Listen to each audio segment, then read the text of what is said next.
მოგესალმებით. ძალიან მიხარია რომ ხედავთ ყველას ამ აუდიტორიაში, ეს ძალიან საინტერესო შეხვედრაზე. მართლა ძალიან მაინტერესებს რა იქნება, როგორი იქნება ეს ვორქშოპი. ნამდვილად მჯერა ძალიან საინტერესო და სასარგებლო იქნება ჩვენთვის, ყველასთვის. მინდა უბრალოდ ერთი ორი პატარა სიტყვა თქვა, რამდენად მნიშვნელოვანი არის ეს ასეთი სახის ვორქშოპები.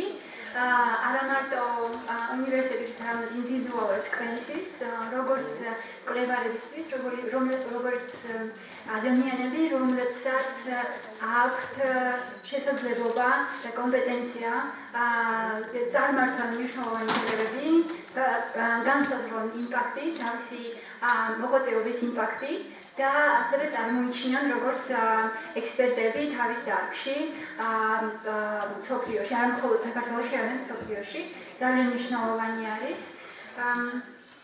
ერთ-ერთი ფაქტორი ამისი არის ის, რომ თავად ფოკუსი და თავად Elsevier არის ერთ-ერთი მნიშვნელოვანი ბაზა სამეცნიერო ჟურნალების მასალების და რესურსების მსოფლიოში.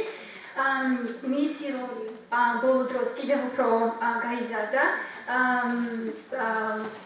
ივასთან ერთად ვლაპარაკობდით, ზუსტად ამ დეკემბერში გადაწყდა, რომ სკოპუსი ყოფილიყო ერთადერთი ბაზა, რის მიხედვითაც მსოფლიო უნივერსიტეტების რანჟირება იქნებოდა გაკეთებული Times-ის მიხედვით, ვიცით ეს ერთ-ერთი ყველაზე ავტორიტეტული რანჟირების სისტემა არის. Times-ი უკვე დღეს თავის რანჟირებას უნივერსიტეტების მთელი მსოფლიოს მასშტაბით აკეთებს არა თომსონის მიხედვით, როგორც მანამდე იყო, არამედ უკვე სკოპუსის მიხედვით. მithum ეს კიდევ უფრო ხაზს უსვამს მნიშვნელობას თავად ბაზის და მისი რესურსების შესაძლებლობების.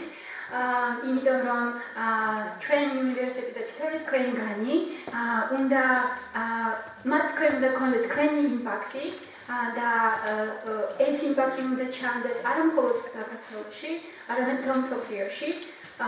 ამისთვის საჭირო არის რომ მოხდეს შესაბამისი კვლევების გამოქვეყნებები, ჟურნალებისში სტატიების გაგზავნა, თქვათ ესე და ასე შემდეგ. Ewa დაგვეხმარება ჩვენ იმისთვის, რომ თქვენ გაგაცნოთ, რა მოთხოვნები არის, რა მოლოდინები არის აკადემიური გამოქვეყნებებისადმი და რა მოლოდინები არის თავად ავტორებისადმი, რამდენად შეიძლება რომ გაიზარდოს პუბლიკაციების პოტენციალი ჩვენთან უნივერსიტეტში და რა შეიძლება თქვენ გააკეთოთ როგორც კვლევარებმა იმისთვის, რომ თქვენ გაზარდოთ თქვენი შედეგი და რეზულტატები. უნივერსიტეტში ამას ვუყურებთ ნამდვილად ვინ როგორ სად და როდის გამოაქვეყნა სტატიები და ჩვენი ვალიდაცია, ჩვენი შედეგების გაზრდა ხდება ამის მიხედვით. ერთ-ერთი ბაზა, რომელსაც ჩვენ ვუყურებთ, ეს არის თქვენ დოქტორანტები, დებრი დოქტორანტი ხართ. ერთ-ერთი ბაზა, რომელსაც ჩვენ ვუყურებთ, ეს არის სკოპუსის ბაზა. მისი იმპაქტი ამ ბაზაში და მნიშვნელოვანი არის, რომ თქვენს იცოდეთ კარგად რა პროცესები არის ამის უკან. წარმატებებს ვისურვებთ და ჩემთვის ყველას უსურვებთ წარმატებებს. მინდა სიტყვა გადავცე ივას. ივა გააგრძელებს თავის პრეზენტაციას და გვეწყოს საინტერესო ინფორმაციას. So, thank you very much for coming. Thank you for having me here. My name is Ewa Kittel-Prejs and I'm the journal's publishing director at Elsevier, responsible for Eastern Europe. It's actually my first time in Georgia, so I like it very much, so I hope it's not going to be the last time. Today, I would talk to you about scholarly communications at the very beginning. So how it actually, what it meant for the journal in the very early past, and how the article and the whole concept of scholarly communication has developed over the years, and what are the challenges for us as publishers and for you now in modern times when we have all those new media available. So this will be a brief introduction, and then obviously I will dive more deeply into details of writing a paper and when to submit it and how to submit it and all those other difficult choices that you have to make. Okay, so the brief introduction that I'm going to give you will be about the history and the importance of the scholarly communications and the future and what is actually ahead of us beyond publishing. So basically, when we talk about the journal, we have to talk about two groups of people that actually create the journal. And these are those people who want to write, the authors, and these are those people who want to read. Because if you don't have the reader, why write anything? And in the academic journals, those two people are pretty much the same group. So if you are a scientist, you want to write, but at the same time you want to read what others have written as well. There is also another group of journals, and we call them health journals, and obviously they pertain to medical communities. And as you well know, in medical communities, majority of people are practitioners, so the doctors and nurses. And because they practice more than they teach, or they actually do more research work, they would be the ones who would read more than write. And finally, we have another group of publications called health magazines. And that's very critical to understand how they differ, what is the main difference between the journal and the magazine, right? And first of all, the magazines are mainly for reading, right? You don't think about writing to them. And there's a whole different process of creating a magazine and a journal. And I will get to it in a minute. How the journal came into being, why we have actually created an academic journal, or not ourselves, but in general people. There were two needs, right? It's a combination of two needs. The first need is the desire to acquire, to learn something. And then the next need is the desire to disseminate information, right? So first you want to learn something, and then once you discovered something, you want to share it, you want to talk about it, you want to inform the world about it. So why would you want to acquire information? Well, first of all, to acquire basic knowledge, right? When you're at school, and this is what you would read. You would read textbooks, you would read review articles, right? Then the next step is when you want to supplement your knowledge. So you know something, but you still want to know more. And the means to get to that point is dictionaries, encyclopedia, handbooks, anything which presents a digestive look at knowledge. And the last bit, and this is why you are here, this is why you've decided to further your education, is to increase knowledge. This is what you want to do, right? And how you want to do it, how you can do it, is basically by having access to literature, to journals, to scientific articles, and also by going to conferences, right? That's another way of actually increasing your knowledge. Dissemination. Why people want to share the knowledge, the research? Well, first of all, there's the whole organization, right? The pressure from institutes, from universities to publish more. Obviously, you know, there are many reasons for the pressure. Some are financial, and some reasons are simply because some institutes want to be better than others, right? But the pressure is still there. The next reason for wanting to disseminate information is a strictly selfish need to claim recognition for something, right?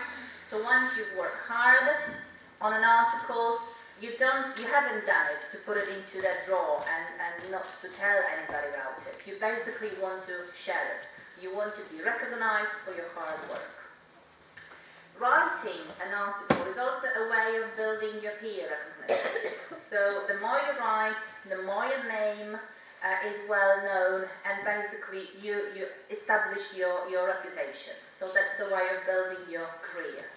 And finally, some institutions, or more so societies, they actually gain some financial recognition from journals because their journals are so well known, are so good quality that people actually pay to get access to them. So these are the needs, these are the conditions in which the journal came about, and how it looked like before our times. So basically before 1665, there was no written way of sharing information. Basically information was something very elitist. There were learned societies. Especially in Great Britain. Of course, it wasn't Great Britain then. So there were very small, elitist group of people who had access to knowledge.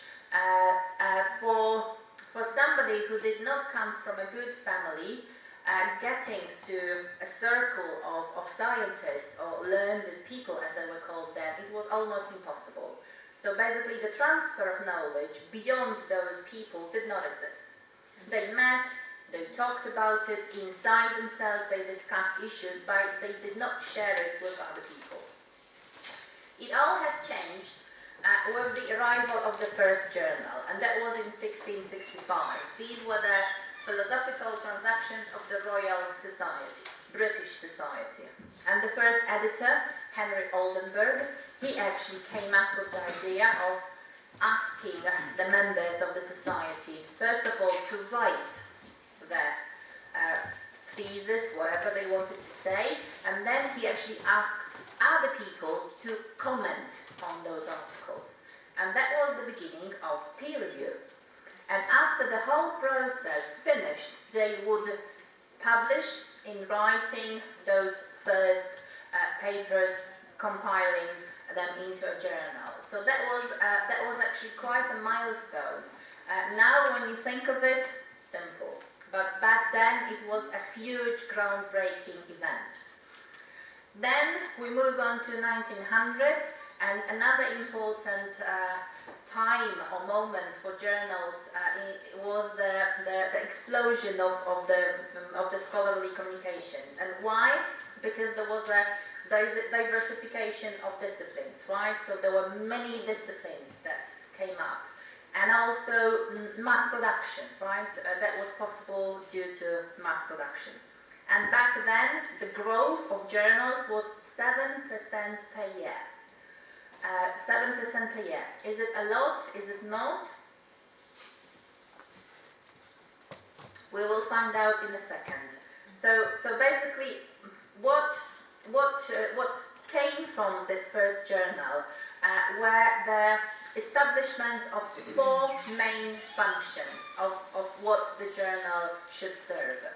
And this hasn't changed up to now. So the first function and the first, I would say, key element of the journal is the registration. So the registration of information. And it happens as soon as you submit your paper to any journal. Then the next step and the next function is the validation. Anybody? When would validation happen? What would validation mean in journal terms? To validate knowledge. Who does it? And yes, okay, so what do the experts do? What do we call the process? The peer review, exactly. So validation is the peer review. It's exactly what it is, and that's the key element of the whole journal concept. Then we have dissemination, right? So in today's terms, we would say distribution, right? We distribute the journal. And finally, we archive it. That's our job. You don't think about it. That's what publishers do. We archive it, so when you are gone, probably it's hard to imagine it now, and when your children are here, you would like your children to have something to look back on, and that's what we do. And obviously, when you look at different groups of audiences, they think about different steps And for them, those steps differ. So for instance, for pharmaceutical companies, what they are interested in getting the message out. So they want the research to be registered. They don't care so much about validation because, as we know, in some cases, some drugs work, but some don't. And this is, of course, inevitable. So everything they want is to get the message out. But for scientists, it's not just to get the message out, it's to archive it as well, because they want to build on top of something. And of course, for those who purely read, like the audience of health magazines, the pre-final stage, the dissemination, is the most important. So, here we come to a definition, right? What a definition of an academic journal is. First of all, it has to be peer-reviewed, right? That's the validation. It has to be regularly published. And that's what some people don't quite understand. And this is actually one of the main criterion for the people for the editors to apply to Scopus. If you want your journal to be indexed in Scopus or in Thomson Reuters or in PubMed, the main thing they look at is whether it publishes regularly. So if it's a quarterly, it has to publish every quarter. And of course, finally, all journals should publish new research. Is it possible realistically? Not really, right? Because not everybody is a Nobel Prize laureate. Not everybody comes up with a new drug, new formula, new equation. But it's very important that whatever you do, whatever you publish, has to advance science. It doesn't have to be groundbreaking, but it's important that it's new. It adds something to existing knowledge, and I think it's the key. Because some people think, oh, I've got this project, I finished my experiments, I'm going to publish. But why? Do your data actually justify the paper? It's actually very important to think about the aim and the objective of journals, to publish new research. The publishing cycle, just in a nutshell. So first of all, it's the stage of soliciting and managing submissions. That's what the editors do. They also manage the peer review, right? It's in their hands. We publishers, we don't do that. We edit and prepare papers. We also do the production. We do the pagination. We do the proofreading, the formatting, everything that you don't care about. We also publish it and disseminate, right? And finally, we promote your paper and we archive it. So that's the whole cycle. So that's where it starts and that's where it ends. The future, because some people think we already live in the future. So just to sum up, between 1665 and 1995, there was not so much change, except for the huge diversification of journals, right? That many journals appeared, but they were still paper journals. Between 1995 and 2000, what actually happened was the access to online systems, so computerization and automation came into being. What happened from then till now, I'm gonna tell you in a minute. So just a reminder, what happened in 1665?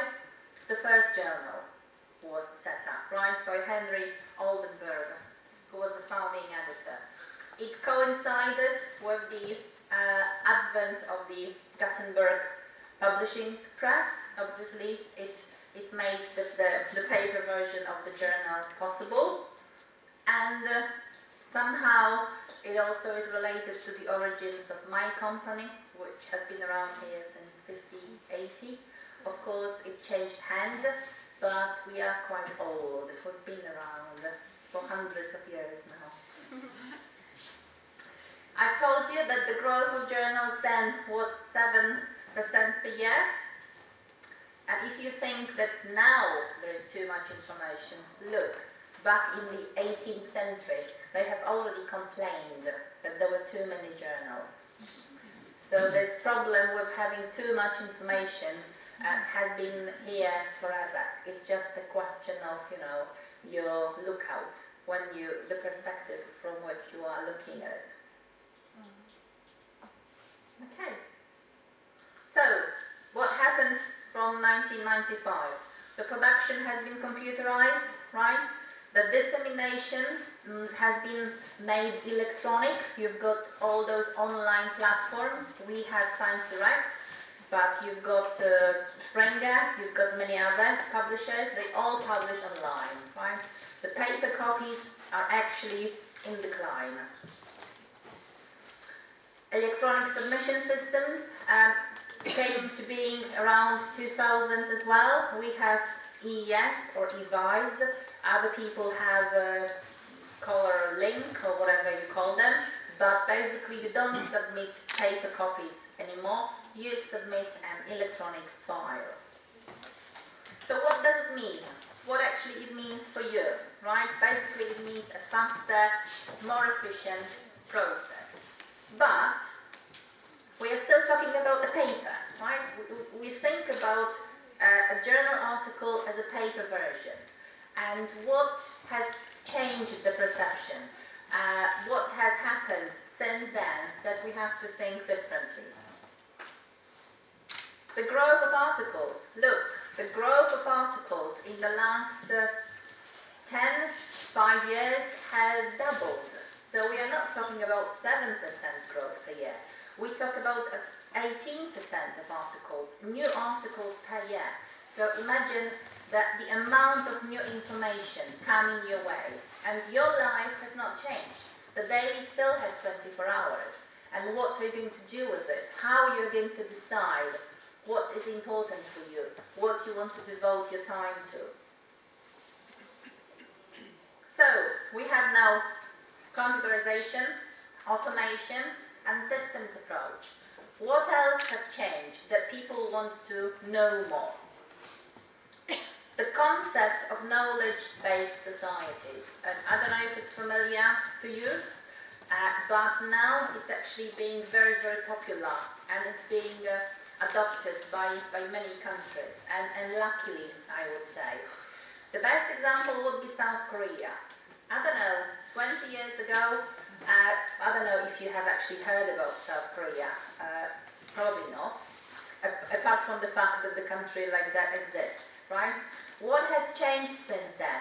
The country, or the government, actually decided to invest lots of money in research and science in the country. It was an enormous amount of money for such a small country.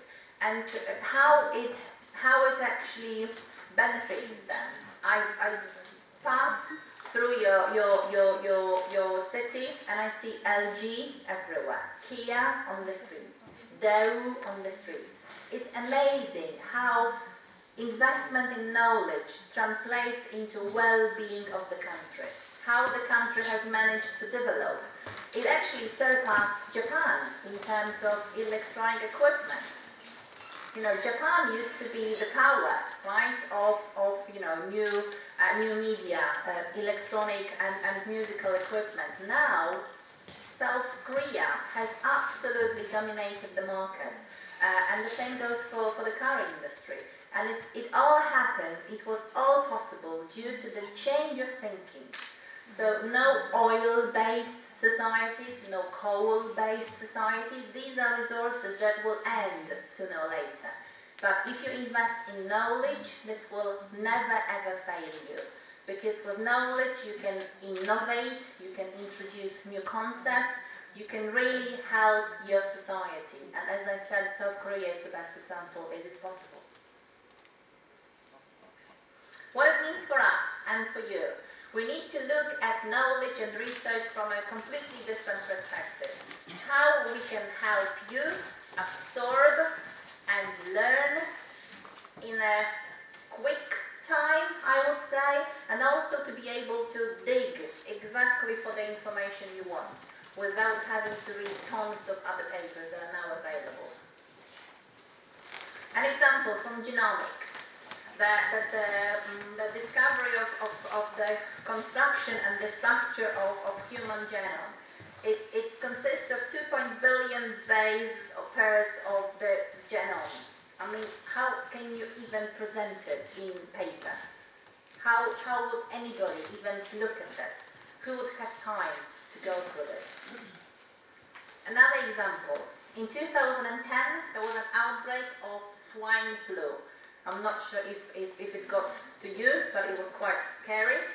People got really worried, and during this 1 year, 2,388 papers were written only on this subject. Who's gonna have time to read it? Normally you need 30 minutes to read a paper, right? Really read it well. So you would need 1,194 hours to read only this. Who would have time for that? Nobody. So what are we going to do, right? How are we going to actually access knowledge that it's possible for you to get to the right information at the right time? So what has changed? Those 4 functions have not changed.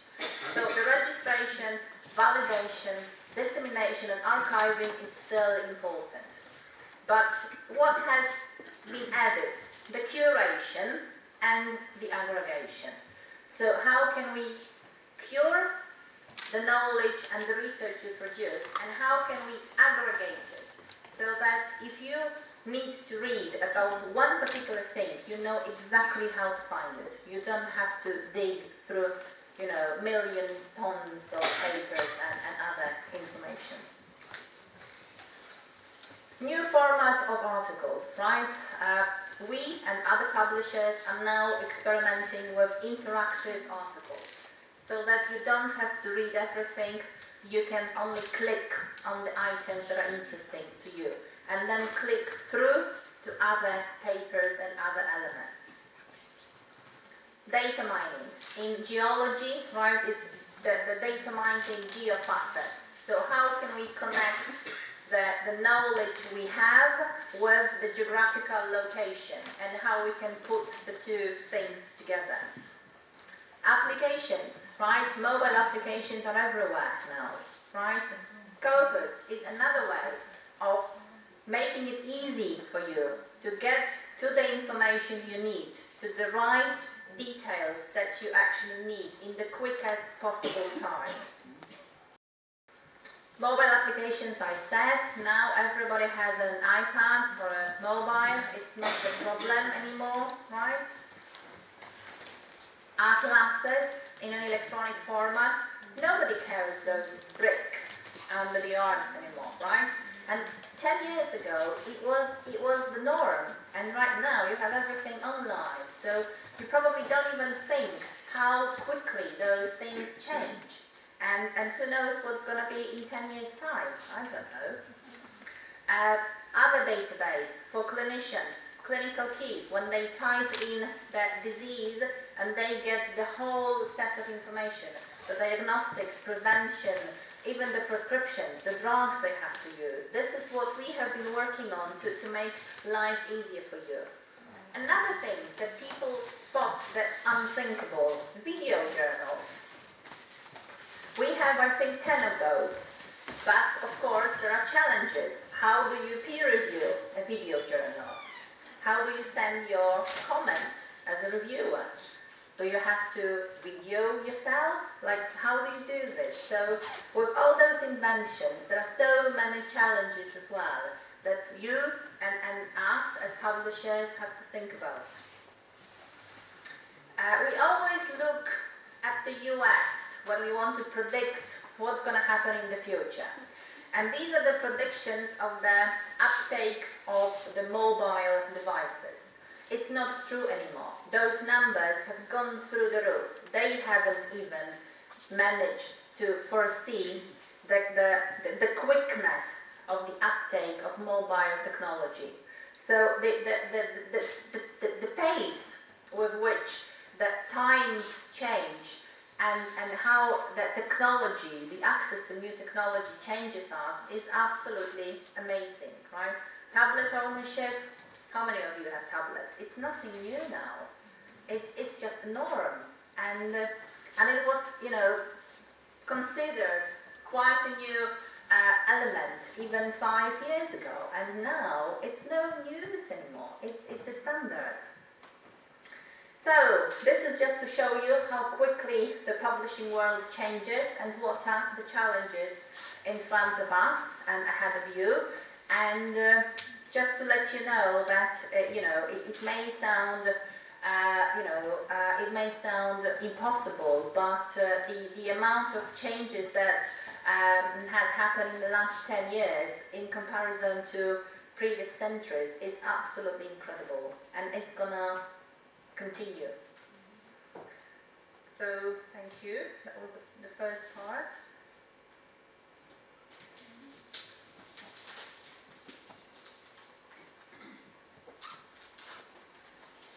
And now let's move to more basic stuff, right? Because this has not changed.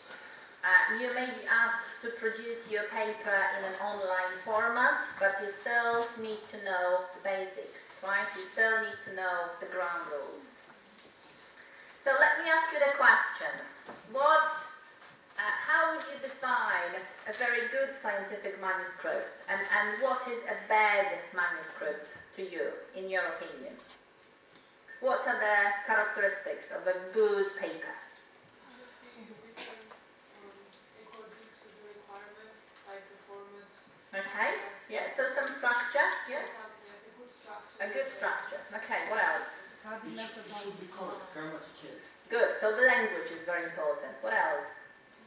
Methodology. Methodology, absolutely. You have to use the right methodology and follow it. Yeah, what else? Say something new. Absolutely. You have to always strive to say something new. Sources that it's based The references, absolutely. You need to get your references right. Asia, Say it again. Asia. What's that? So, Title. yeah, absolutely. What else? Subtitle. The title, of course. That's how people look for your piece, right? We will talk about all of this. You're absolutely right. What I would like to make clear and perhaps draw your attention to is that even if you have written a brilliant manuscript, it has the right structure, everything is beautiful, but the research is bad, it's not going to fly.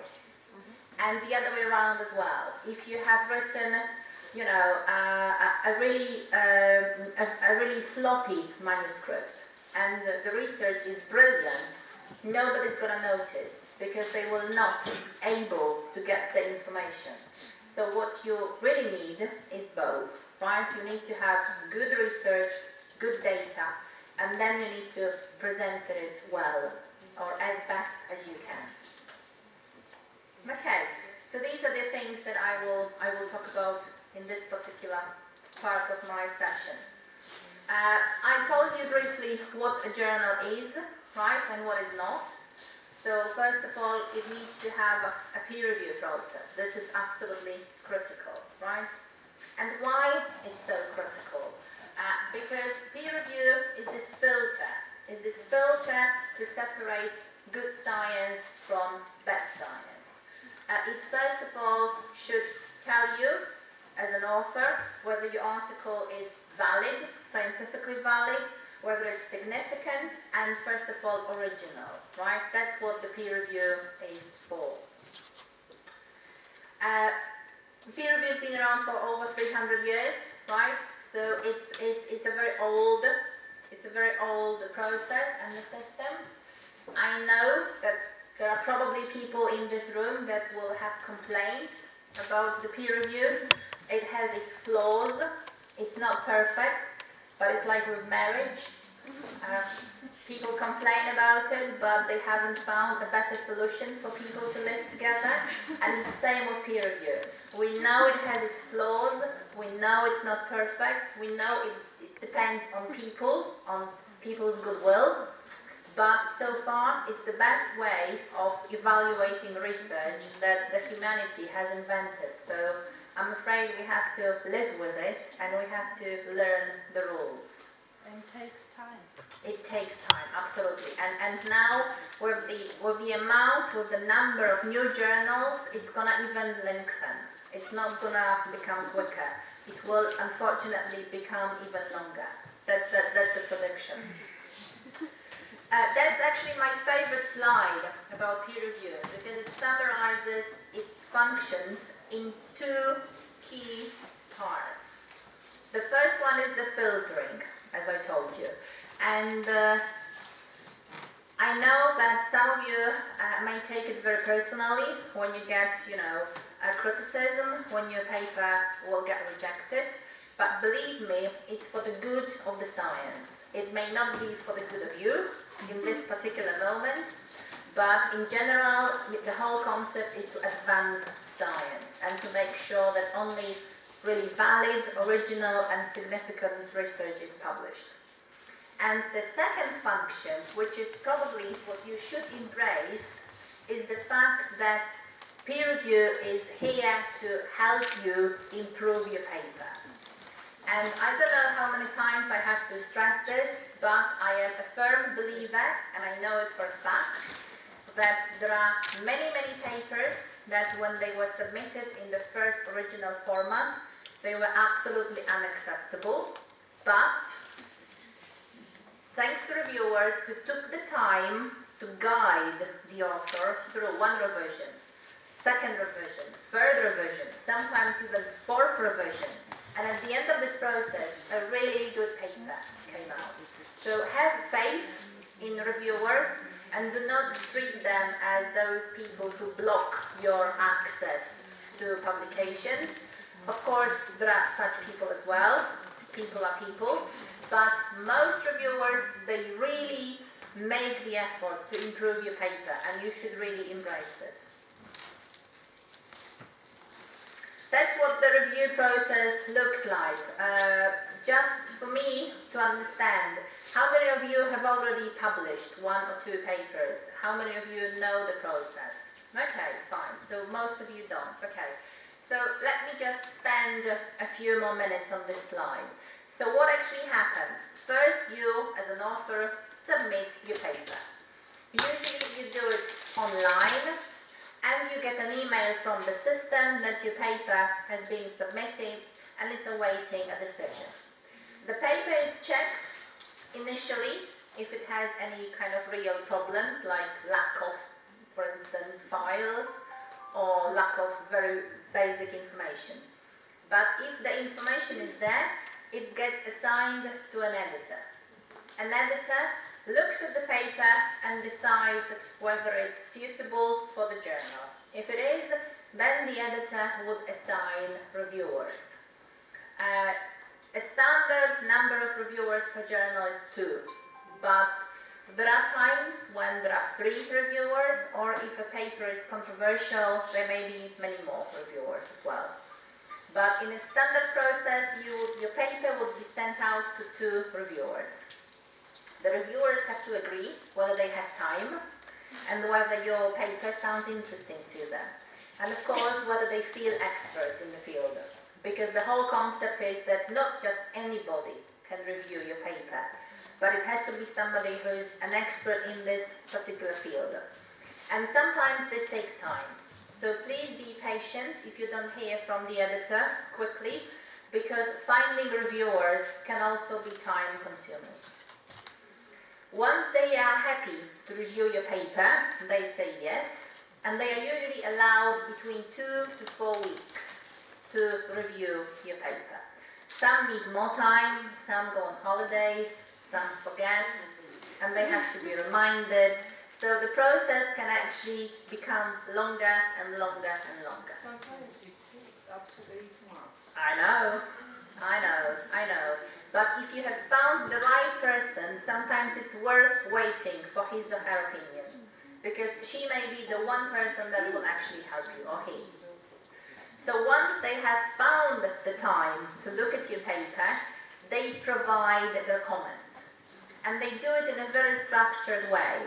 Usually the journals ask questions, whether the paper is original, whether the title is right, whether the methodology is right, the data, and so on and so forth. So So they really have to read your paper in a very detailed way, very carefully, in order to be able to answer those questions. And of course, then they are asked to provide recommendations. So they can recommend whether it's a accept, reject, or revise. In 90% of cases, it's a revise. I've heard about very few papers that got accepted on submission with no problems. You would have to be a genius to get your paper accepted on the first submission. And I don't know anybody like that, to be honest. I've heard about them, but I haven't met anybody.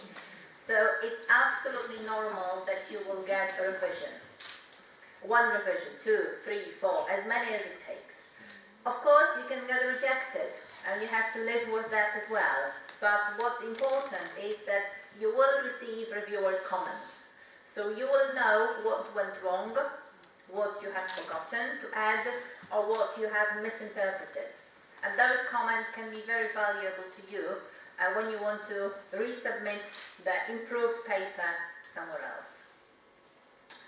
But let's look at the positive scenario. So your paper gets accepted and it's passed on to production. This is the systems, the online systems we use, right? The peer review happens online, of course, as everything else. And as I told you, there are many publishers, they have different systems, but the concept is pretty much the same. So everything happens electronically now. The production process. So once the paper is accepted, now we publishers do the job. We don't just sit there and do nothing, honestly. We have plenty of work to do. We have to proofread your paper. We check spelling, we check grammar. We paginate, we format, we look at your artwork, we look at your references, we edit your references. And we do this at every single step of the way. And obviously, when you, from your perspective, you can see each version of your paper as it's published online.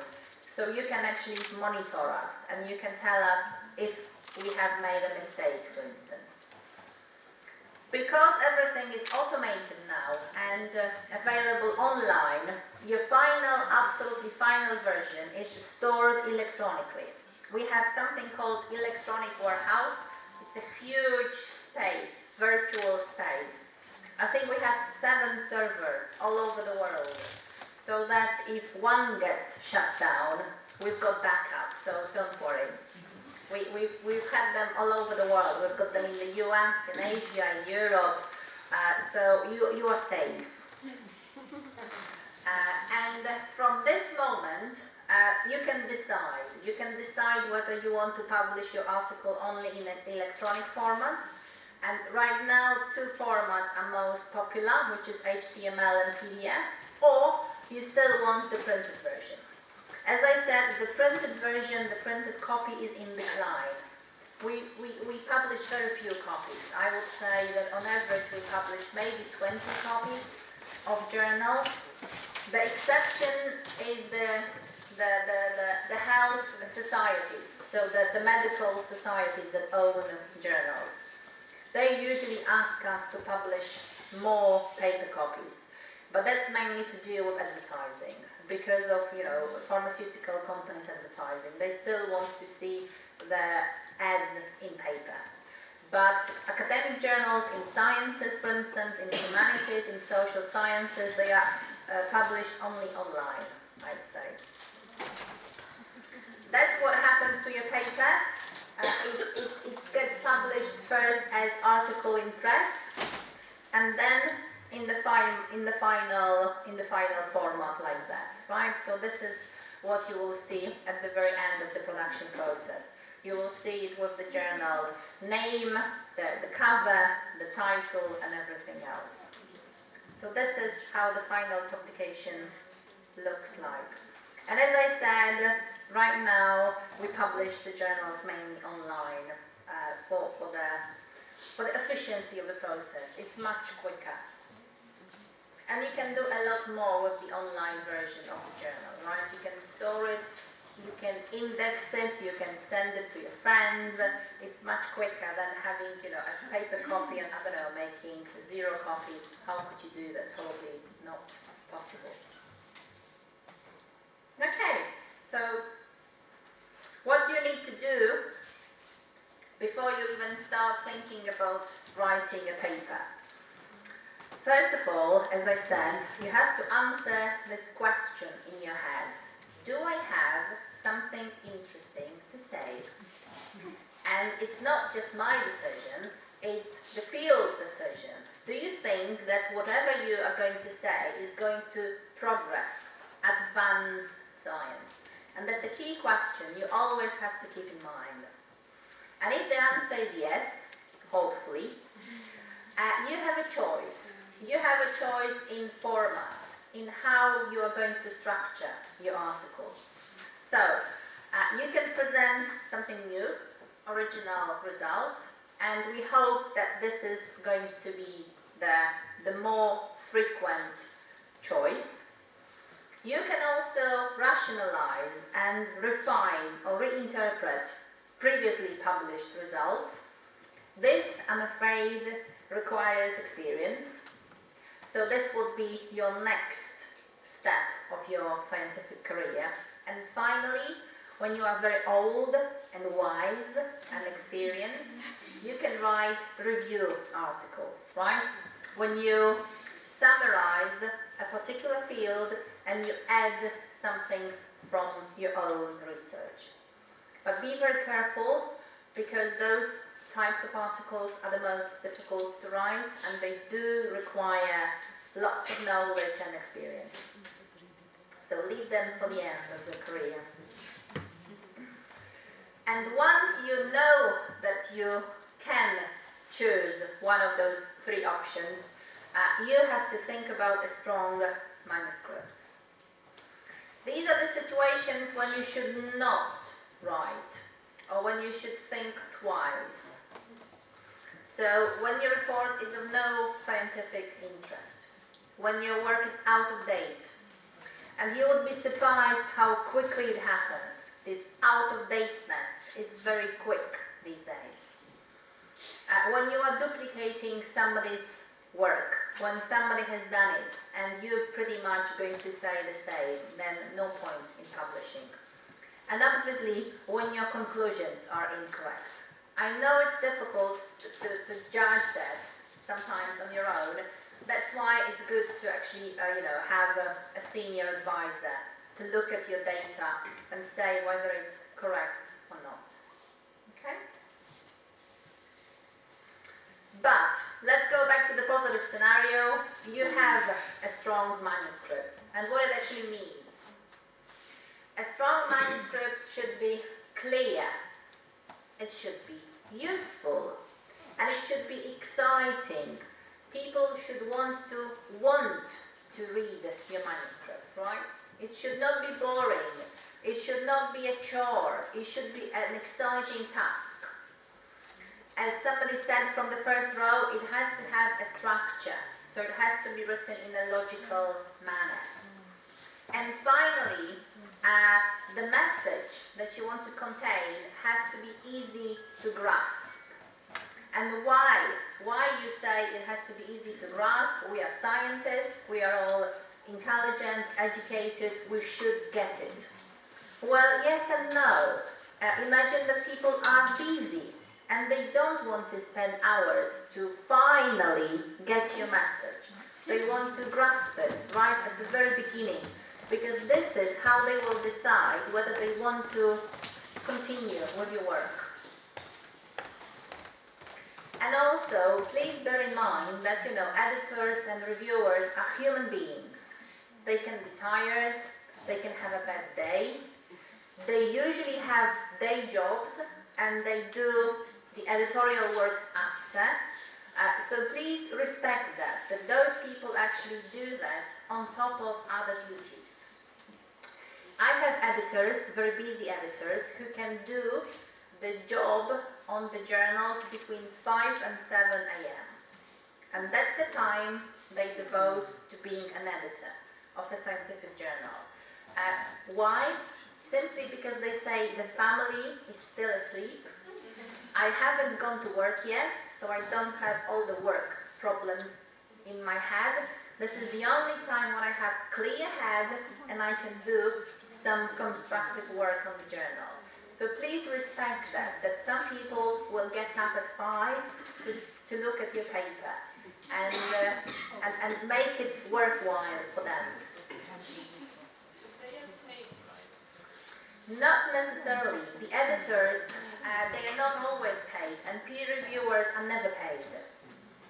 So the editors can receive remuneration from the publisher or from the society, but not always. Some journals, because they are so prestigious, they think that being an editor is enough, because you actually get access to the top science, and they don't have to pay you.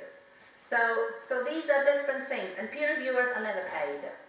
Peer review is done as a service to the community.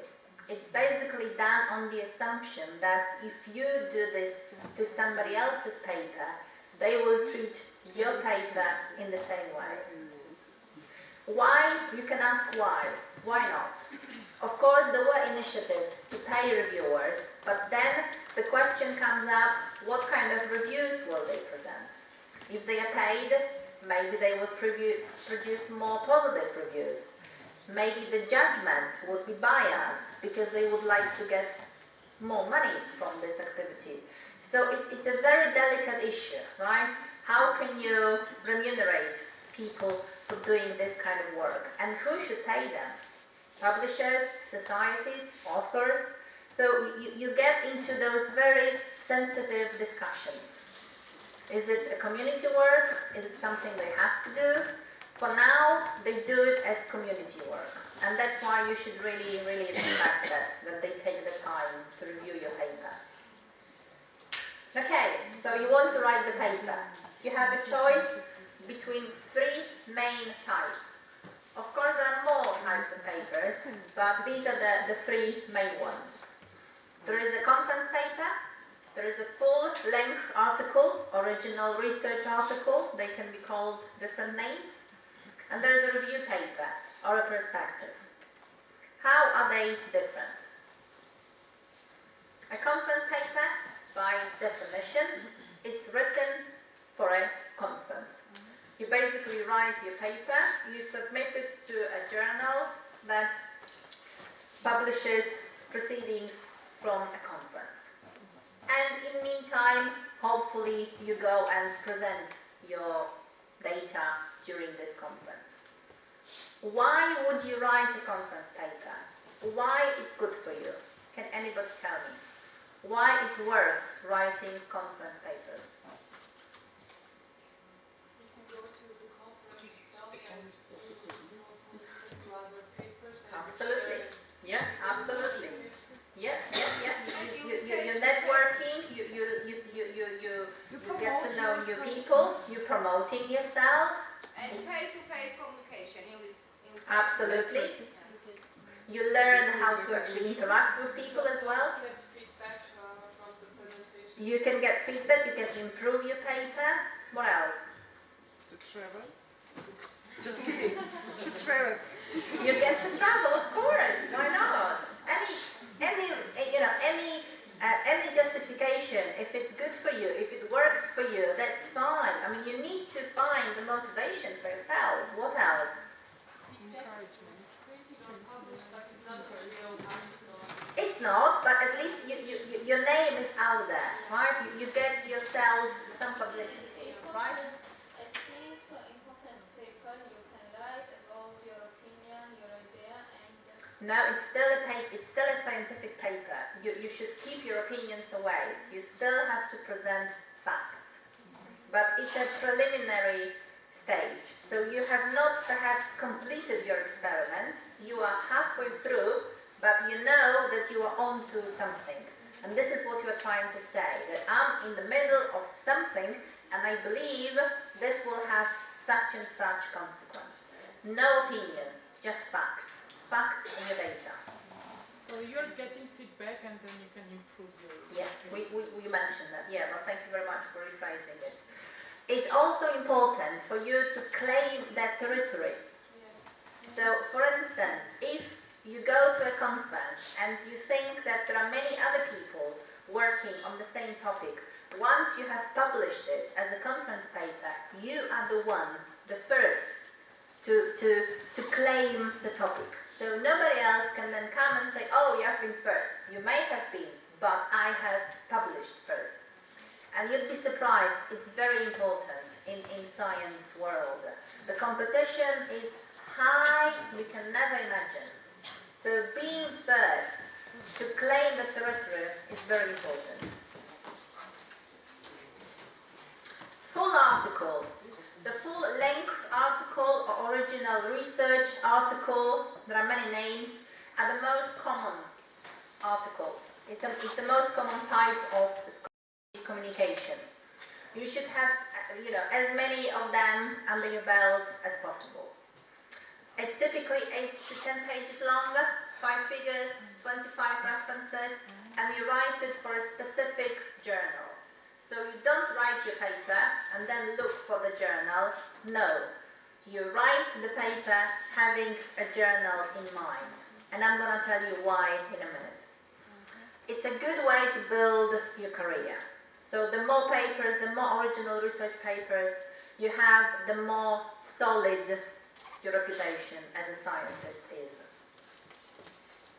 And the last one, review paper, as I said, it's the most difficult paper to write because it should reflect your deep knowledge of a given field and your ability to criticize it or maybe synthesize it and add your own work, your own results or data that may change the perception of the past of the previously published articles. But don't worry, the editors usually ask for those. They solicit those. They invite people. So if you ever get an email from an editor asking you to write a review, that means you've done a very good job as a scientist. That means that somebody has actually thought about you as an expert in the field. So I hope that you will receive lots of invitations to review articles in 20 years' time, or whenever, or however long that you are planning to have your career. Okay, another thing to bear in mind, how the impact of the articles differ. Obviously, why we write articles? To progress in our careers. And how you can do that? By publishing in top journals, ideally journals with impact factors, or at least journals which can count towards your citations. And how it's related to articles? Well, first of all, conference papers do not work that much for citations for you, right? You may get some citations, but there may be not many, and probably you would count on them 2 years from publication. Then the conference paper dies. But that's kind of natural way of dying, because by then you should have adapted your conference paper to a full-length article. So you should have completed your experiments and you should be able to write a proper research article. And the research article is the green line here. It lives longer, hopefully. It lives longer and it peaks later. So the peak in terms of citations, the peak comes between the second and the third year after publication. So you can still count on citations coming your way. And the review article, of course, if something is very difficult to achieve, it's usually the most gratifying afterwards. So if you have written a good review article, it should work for you for many, many years. As you can see on the graph, the peak comes around 5 years after publication. So up to 5 years after publication, you will still get top citations for that. Later, they slow down, but they still come, because people may still use the review article to supplement their knowledge, right? So they will still come back to it. Why you have to choose one journal when you think about submitting a paper to it? Why? Why you cannot send to plenty, to 10, 15? Because you have to adjust according to the journal. No, that's a requirement of journal not to be submitted into others. Say it again? You can be published simultaneously. Well, absolutely. First of all, it's against the ethics, right? There are ethics, scientific or publishing ethics, and if you submit your paper to more than 2 journals, you are actually violating a law, right? Obviously, it's a scientific law, so you won't go to jail for that. They won't, penalize you, but it's a violation, and people may remember. You'll be surprised, but the editors will remember your name. Also, what is more important, you have to avoid duplicate publication. Because imagine a situation that you submit your paper to 2 journals and simultaneously both of them accept it, and then what? And then you've made a fool out of one editor. And believe me, they will be angry because you've wasted their time. You've wasted their time and you've wasted the time of reviewers. And of course, another thing is that when you submit your article to a journal, you have to answer a very simple question. Has this work been published or submitted elsewhere? So if you say no to this question, but you know that you've sent the paper to other journals, you are simply lying. And that's not something that you would like to be doing, I suppose, and I hope. So please always choose the right journal. Sorry, you mentioned more than 2. It's accepted to send to journals. Only after you are rejected or somehow withdrawn. You can only submit the paper to 1 journal at a time. Okay? When you look for this perfect journal, what can help you? Your references, right, can help you.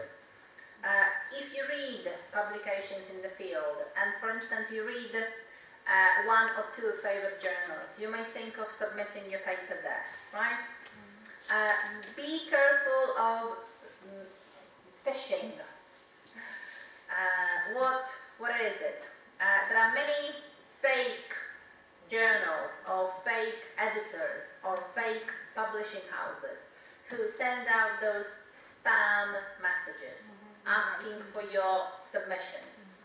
I'm not gonna discriminate countries, but unfortunately they mainly come from Asia.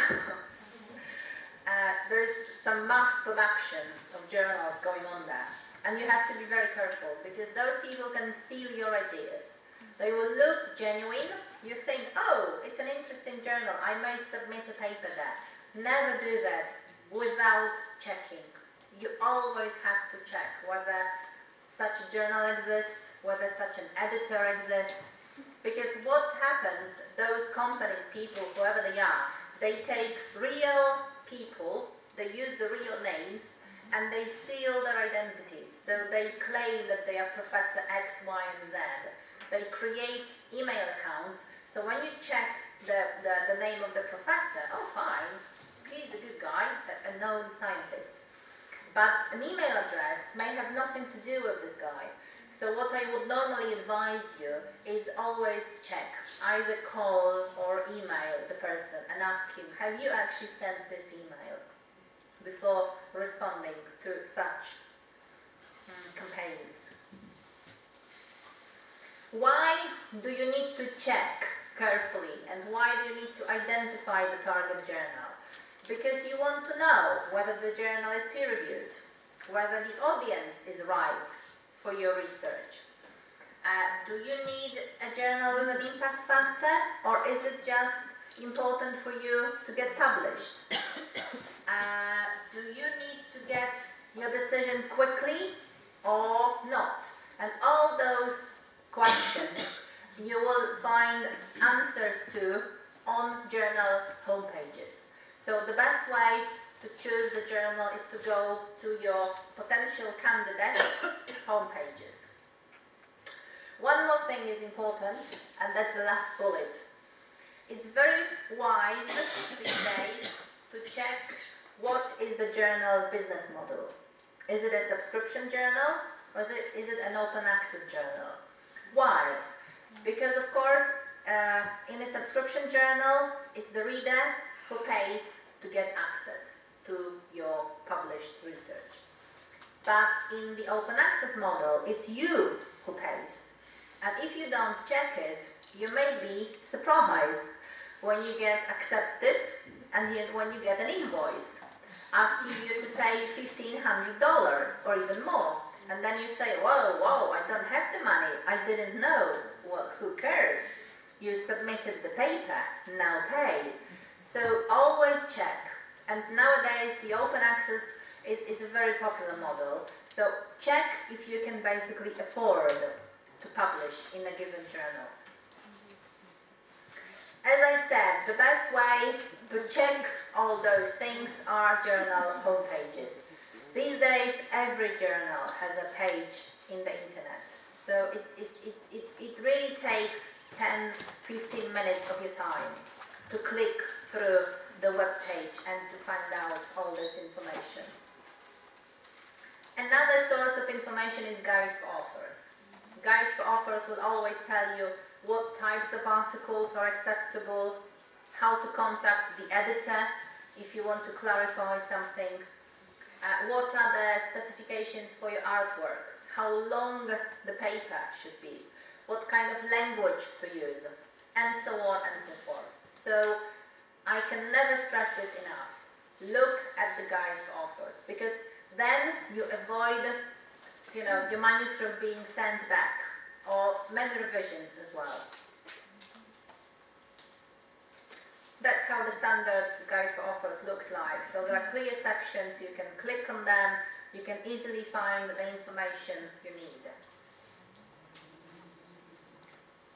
So, we have closed this section, and I'm going to move you to actually writing the paper. The scientific language and the importance of it.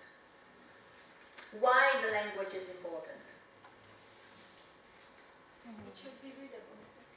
Absolutely. At the end of the day, you want somebody to actually read your paper, right? It's not just for the sake of writing it. You want other people to read it. Anything else?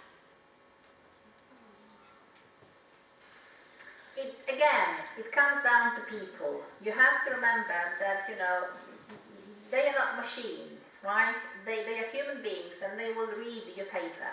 So the more effort you put into it, the better. And also, think about it as your business card. This is the impression people will have of you without knowing you. If you have produced a good paper, a well-written paper, when you have time to check the spelling, when all the artwork is nicely presented, this is the impression people will have. Oh, this is a decent person. But if you submit a paper that there are grammatical errors there are mistakes, there are elements missing, people might think, oh, what kind of sloppy person is this? It's chaos. So please remember that you will probably never meet those people in real life, and the paper is their impression of you. And of course you don't want to be the author of this paper, so be careful. This happens all the time. It's actually a real complaint. I know the editor. He actually phoned me up and he was furious. He said, I will never ever want to read anything from that person again. Please screen that person. Please remove that person from my journal. Honestly. But there can be serious consequences.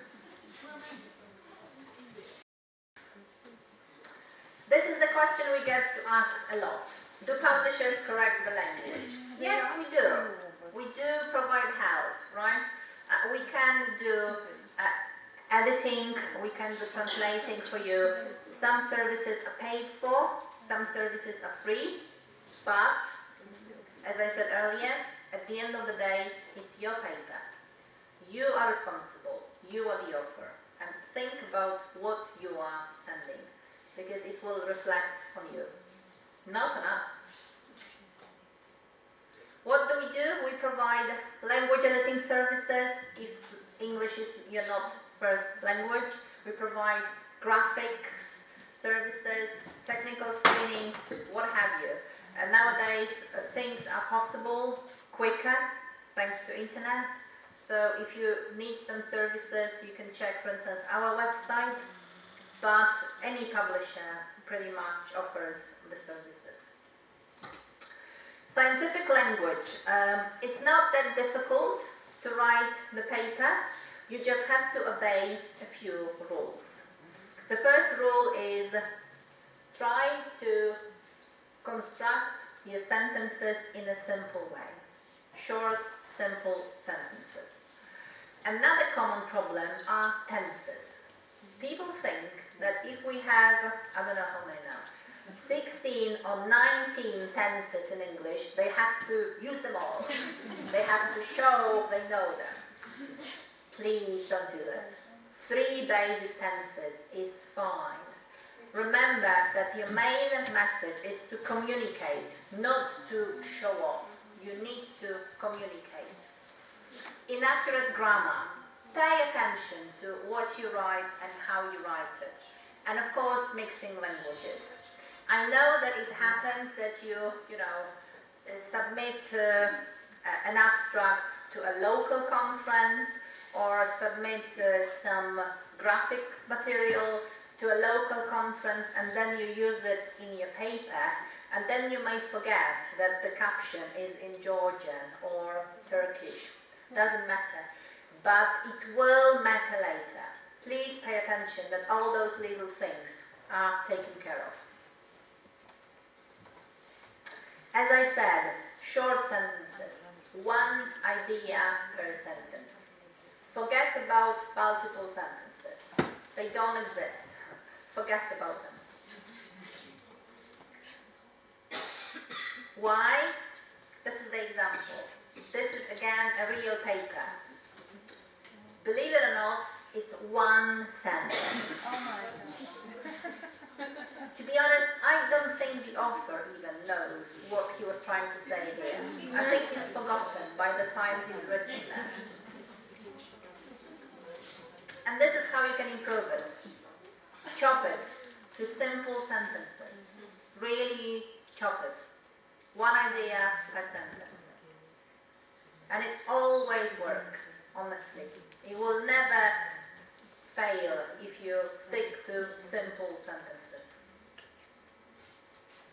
Tenses, as I said, present tense and past tense. That's all you need. And if you think about future experiments, you can say, I will. And that's all. That's all you need. You don't need to experiment with anything else. Another common mistake is abuse of passive voice. And it probably comes from the fact that when they teach English as a foreign language, they say that if you write formal writing, you need to use passive voice, because passive voice is formal. And the problem is that research papers are formal as well, but they are not as formal as they think they are, because the main objective is to communicate. So they are formal, but they also should be simple. That's why you should really very rarely use passive voice. Stick to active. Say, we did it. It's very simple, and also it makes you really proud of your work. It's not, this was done. No, we did it. And it's clear who the owner of the paper is. And also avoid abbreviations, the contractions. don't do them. And try to avoid the unknown acronyms. Only the obvious ones. But if it's just me, I, then say I. If you're the only... No, absolutely not. It's for the clarity of the message. Sorry? I think I've got it. And also another thing is, try not to sound too intelligent and try not to use all those words that mean nothing, like however, moreover, in addition to. They don't mean anything. But use them only if you have to. Only if you have to.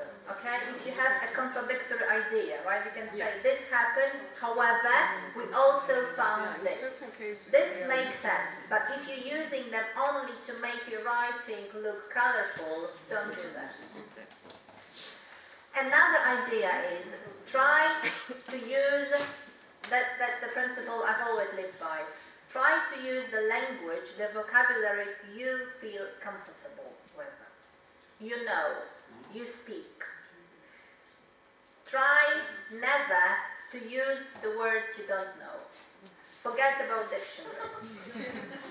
I've actually seen people who took the effort of finding the intelligent words. So they opened dictionaries while they were writing and they were picking random words. And obviously they used them in a totally wrong context.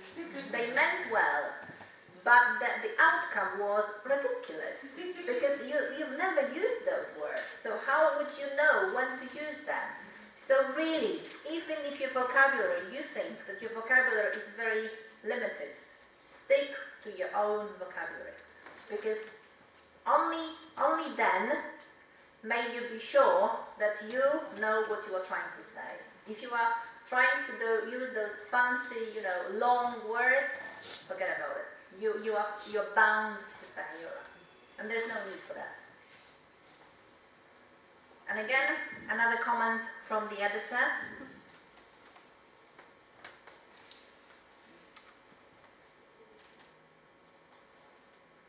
These are little things, but they will help you.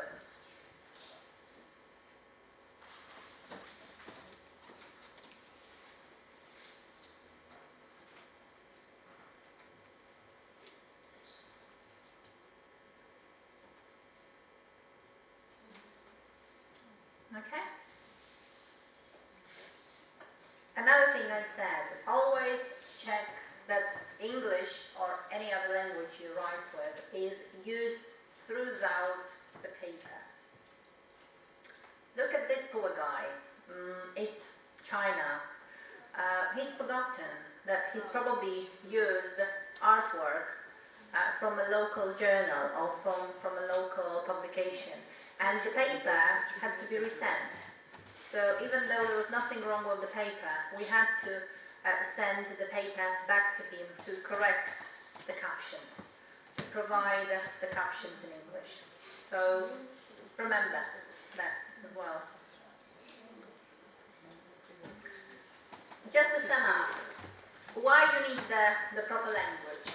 To get your message across. If you are not sure what kind of language to use, check the guides for authors. Stick to those really few simple rules.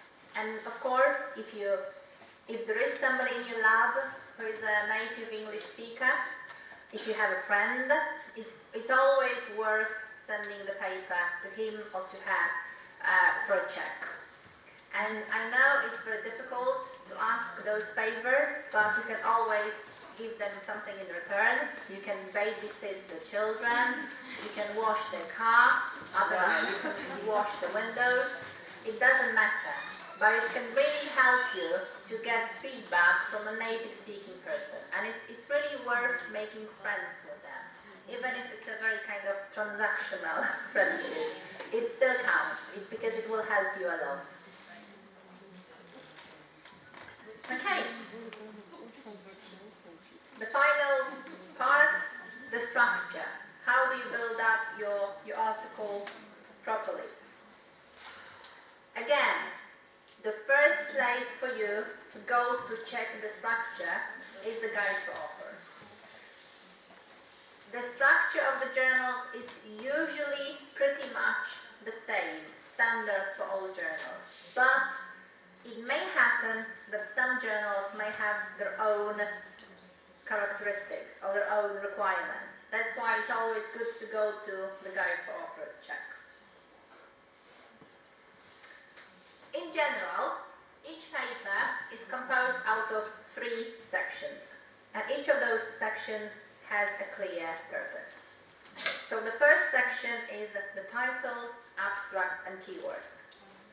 And those elements are usually available for free everywhere, right? In databases, in indexing, bibliographic databases, PubMed, right, Scopus, anywhere. So this is what most people will get to see first. Take advantage of it. Try to make them easy for indexing. Think about it as the advertisement for your journal. This is what people would like to see. The middle part is the most important part, right? This is where you present your data, your conclusions, and this is the only place where you can take as much space as possible, but please bear in mind that the motto, less is more, applies here as well. And the last part, with the conclusions, acknowledgement, references, and supporting material, is also very critical, so please make sure that you include this section as well. So this is, when you look at those 3 parts, and when you look at the journal article, you basically move from something very general, which would be the title, abstract, and keywords, to something very specific, the main part, and then you end with a general conclusion as well. But is it the way we write the article? No. What do you start with? You start with your data, you start with your figures, tables. So first you write your data, methods, and what you have concluded. Only after you've done this, you can write an introduction.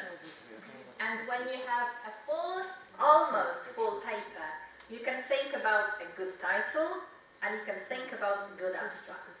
So you write it in a totally different way.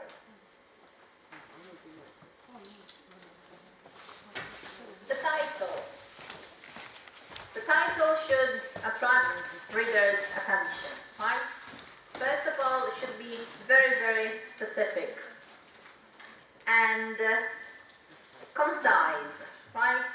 Try to be respectful for people and try to avoid jargon. Only if you have to use very kind of well-known abbreviations, but normally try not to do this. Depends on, area, publishing area, because sometimes such a fancy jargon works in terms of hooking. Yeah, absolutely. Yeah, it depends on the field, right? If you write for a specific field and you know that people know the jargon, yes, you can do that. Have a look at those titles. These are real titles. And tell me what you think about them. Are they okay to you? Is there anything wrong with them? How would you like to improve them? Or maybe they don't need improvement. Maybe they are perfect. The second one is very general. Very good. The first one seems okay.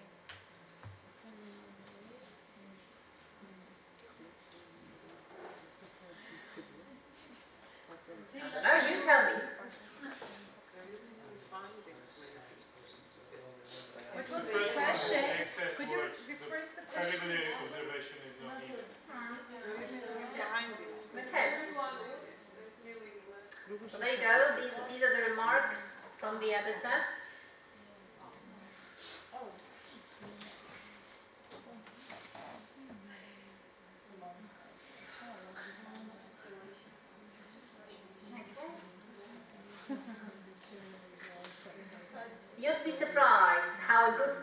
title can change a life of a paper, and it's really worth spending time to actually come up with something good. If you have co-authors, it's always good to use them, to send the idea of the title to all of them for their feedback. I used to work with the editor, who basically used to say that you need a sexy title. And I quite like the concept. Because what does it mean, sexy? It has to attract you in a way, and it has to be somehow concise as well. So really, you know, the whole concept of having a sexy title is nice. However non-scientific it may sound, it actually works. Okay, the abstract. The abstract is usually predefined for you. So in the guide for authors, you will get the number of words. I don't know, 250 is the usual, the kind of the average number. And it's usually one paragraph. As I said here, treat it as an advertisement of your paper. Think about it in the same way as the Americans think about an elevator pitch. So imagine you are stuck in an elevator with your boss or somebody your life depends on, and you have 20 seconds to tell them what your best paper is all about. And really use the time well, because this is a life decision for you, whether you will be accepted or not. So a good abstract is a key. The two elements have to be there: what has been done and what are the main findings. Okay? Keywords. Again, keywords are neglected, marginalized. People think, oh, I'll take keywords from the title. So why do you even bother? Why do you bother if you have already provided the title? Think about the keywords as the kind of key ingredients of your paper. Think about what you would like people to remember most from your paper. The key messages. Okay? And then we can go deeper. So for instance, you are I don't know, cardiologist, but you have written a paper on obesity, right? On fat people and metabolic disorders. So you don't want your cardiology keywords, because everybody knows that you are a cardiologist. You want the other keywords. So think about who your audience is, who you want to attract to your paper, because it's very important sometimes to play the different game, not the obvious ones, but try to bring the kind of the hidden keywords that are also important for you and for the paper. Introduction. People tend to confuse introduction with abstract, and they write the same. Wrong. What the introduction is for, first of all, is to provide context. And what do we mean by context here? Can you help me? What is context? How do you understand context in this sense? The context of the problem that we are discussing. For example, the social context of something cultural memory that we have in the Yes and no. Anybody else? Exactly. The context is whatever has already been written and published on the topic. So you have to prove that you know the field well and that you are up to date with your research. And it's very important. And these are, of course, the questions that the introduction has to answer. But most importantly, you have to prove that you know what has already happened in the field before you. And how it can be done? You don't have to write all those papers. You can only reference them. Because how it will happen, right? You have to refer to all the works that have already been written before you. And you don't have to repeat them because people should know them. So all you have to do, you have to reference them in your references. So you have to include all the important references in a given topic. Say it again? Yes, but you have to, in the introduction, you have to provide, yes, the references to the full list of papers at the end. Yeah. Small amount of literature review, right?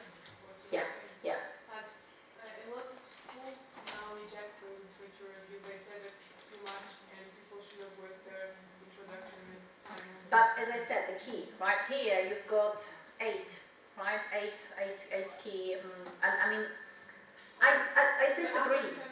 Yeah. Universities, the tendency is to reject that kind of literature review. And mostly you reference or you do a little bit of literature review when you really need to. When it is absolutely necessary and not in the case of having the introduction full of this. Well, but then again, what do you mean by when it's absolutely necessary? If you are studying a problem and then you have to say what has already been said before you, because then you don't relate to further findings. I mean, I'm not saying to produce, 20 papers, but refer to at least a few that have been published maybe recently, and maybe 1 or 2 a classical paper, just to let people know that you know what's going on in your field. And not only, you should connect to your results. Well, exactly. That's why it's not just giving a list, but when you write your own conclusions then, and when you want to introduce the main topic, you have to say that, for instance, you are continuing the idea of Mr. X, or you are disagreeing with somebody else. You need to say this, because otherwise you are working in a silo. You will not be related. It has, yeah, of course, yeah. I mean, it has to be balanced. Sometimes you may need only 5. Sometimes you may need more if the area or if the subject is controversial, for instance, yeah. But then again, that's why you have to check what this particular journal wants, yes? Only use those references to show to the editor that you, through your article, are trying to fill up a gap Exactly. that exists in the knowledge. Yeah. That this work has been done, Yeah. but not focused on this particular subject. I mean, of course, every paper is different, and you just have to use your own judgment. What is enough and what is too much, right? So you just have, if you know your field, I'm sure you know what is a must and what can or cannot or doesn't have to be included. Methods. Methods is the key element, of course. You can be as detailed as possible, and you absolutely have to be as detailed as possible, because the idea is that your colleague in lab 200,000 miles away from you can replicate your research and your experiments and should achieve the same results. So the whole concept is to be as detailed as possible. You don't have to describe the method you are using if it's a well-known method. You don't have to do this. But what you absolutely have to do is you have to identify the equipment, the materials used, the producers, and if you are, studying, if you are using human samples, you have to describe the samples, right? You have to describe the ages of people, the gender, everything. You have to be very clear. May I ask a question regarding the methodology? For example, the methodology describes how the informants have been selected to obtain certain information, and the emphasis is made on the different perspectives, backgrounds. For example, some of them are social scientists, some of them used to work in public sector, some of them are from NGO sector. Absolutely. So, yes, but later on in the text, when I wrote, for example, NGO representatives claim, one of the reviewers sent me such a question, references. So I'm talking about the people whom I interviewed. In introduction, what am I supposed to do? To provide the names of those people, their affiliations? No. I got a bit confused. No. No, well, first of all, this kind of information, if you really have to, it should be, first of all, you need to obtain, consent from those people that you can actually identify them, right? And then if you really think you have to, you can add this information as supplementary data. But do I have to? You don't have to, but you can be asked to do so.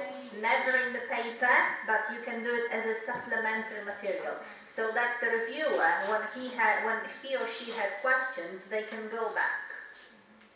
And indicate as in personal communication the source of information. Exactly. So you can do it offline, so to speak, right? So you don't have to include it as a paper, but you can provide it.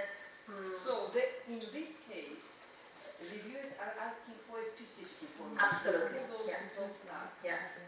Okay. And you should have this information. You should be able to provide it, but not as part of the article. Okay, but first I have to obtain content from You should from my obtain. respondents. You should always obtain consent from your respondents, right? It's part of the job. It's part of the protocol, right? People should know that you are going to use their comments, their opinions, whatever, for your paper.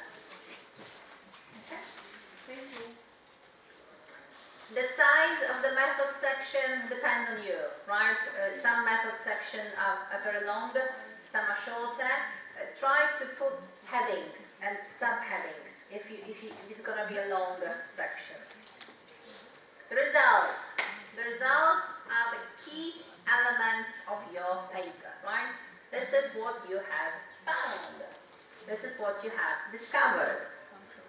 But please try to be selective. Try to include only the primary results, the most important ones. Don't try to put everything there.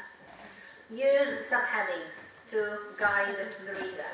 And of course, there is no better way to present results than in a form of graphs, right? Either such graphs or tables, right? Or even photos, right? Be careful with color. Sometimes black and white is enough. And the one element to bear in mind when you produce photos is that what has to be present in all photos, in all photographic materials. Copyrights as well, if you are not using your own, but the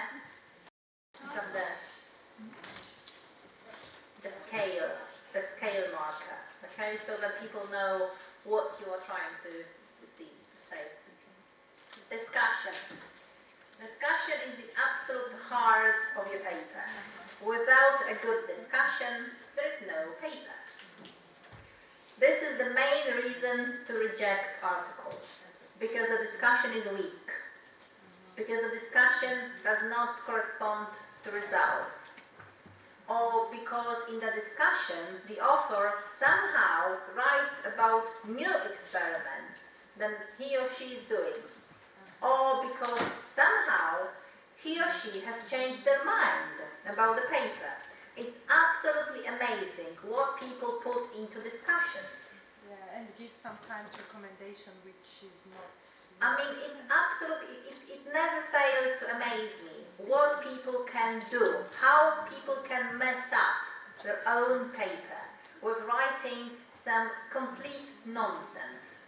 They have good results. So, for instance, on one page they've got really good data, and the discussion is about completely something else. Why? I never actually learned to understand this. Anyhow, stick to your core data. Discuss the data, and that's all you have to do.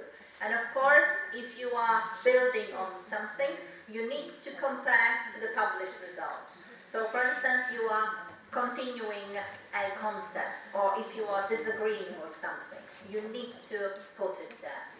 Okay? That's the discussion.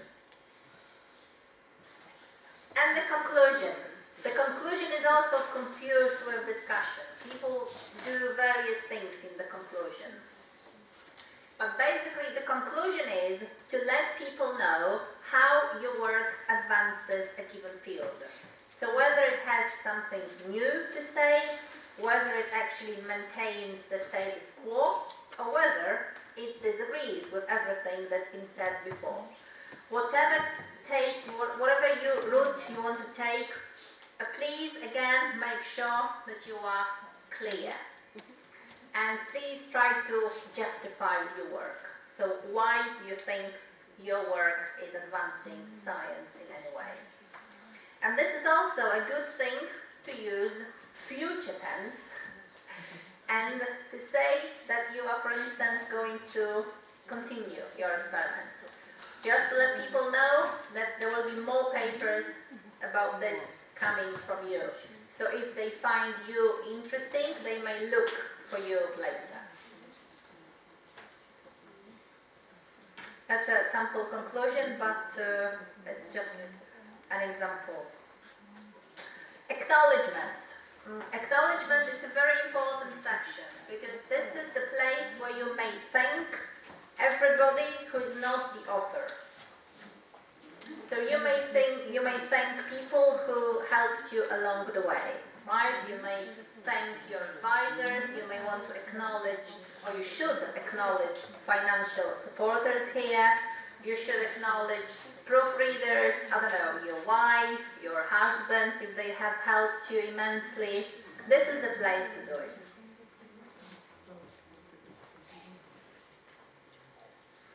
And the last part, references. Again, this is the element neglected by people. People tend to put anything they find, or they copy somebody else's references, or they do many other ridiculous things. And you'd be surprised, the editors and the reviewers do look at references. So please pay attention to it. First of all, try not to use too many. As your colleague said, it is a trend now to look at only the most necessary references. So don't list them over 3 or 4 pages. Try to use only those that you have actually read and absorbed. Only the most important papers. This is obvious. Avoid self-citations. Of course, if you are a specialist in the field, and if you have written previously on the topic, you have to cite yourself, right? Because you will be basing on your work. But never do it just for the sake of citing yourself, okay? Try to avoid excessive citations from the same region. Why? Because people will think that you don't know what's going on internationally, that you're only focused on your region. Okay? And the last element, the reference styles differ. And you have to check the guide for authors. We have Vancouver, we have APA, we have, I think, 6 or 7 standard references, styles. And you always have to check which one to use. It shouldn't be a problem because now most journals have a program, so all you have to do is you load your references and they manage it for you. So you don't really have to do it yourself, but you have to take the effort to pay attention to it. Okay? So these are the typical references, for instance, that's how they look like. Okay. Cover letter. Have you ever written a cover letter? This is actually something people forget. They think that, oh, I've written a manuscript, this is all. No, not true. You have to take one more effort and you have to write a cover letter to the editor. This is your personal communication with the editor. Why you do this? You basically do that to draw his or her attention to your research. You can explain why you think your paper is so great that he or she should accept it at once. But also, you can mention some special requirements. I don't know, conflict of interest or things like that. So it's worth taking the time to write a cover letter and submit it along with your paper.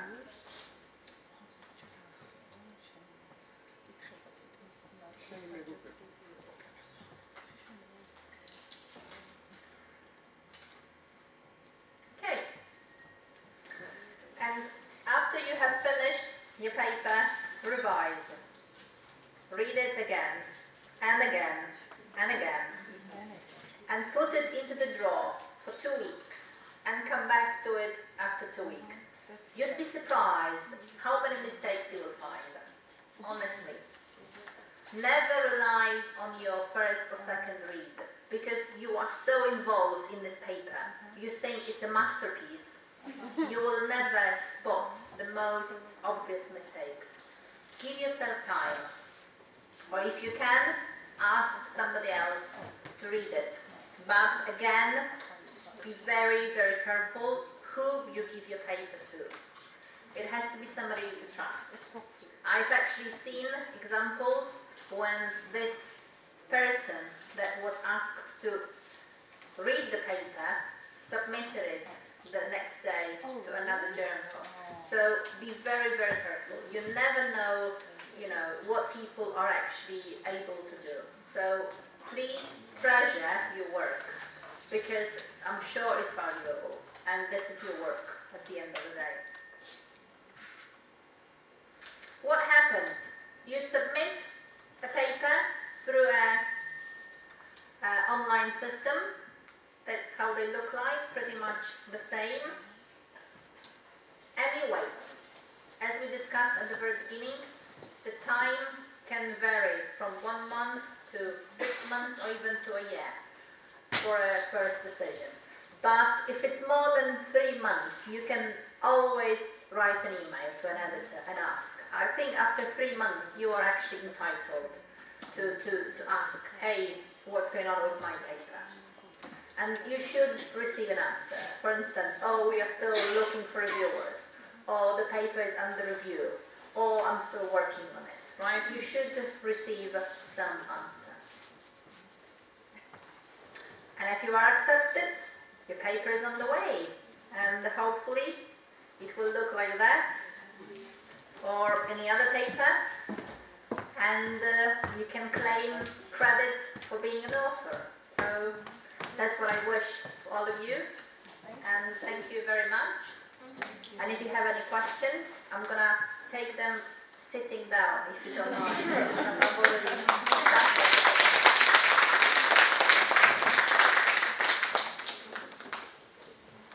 Just one very general question. Are you sharing your presentation with us? I will. I will leave it with you later. So you have email addresses of all registered participants. Okay, Yeah. thank you. No problem, I can do that. Thank you.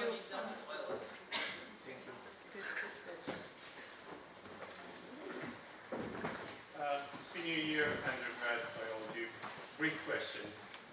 Why is it that the papers are always subjected to revision?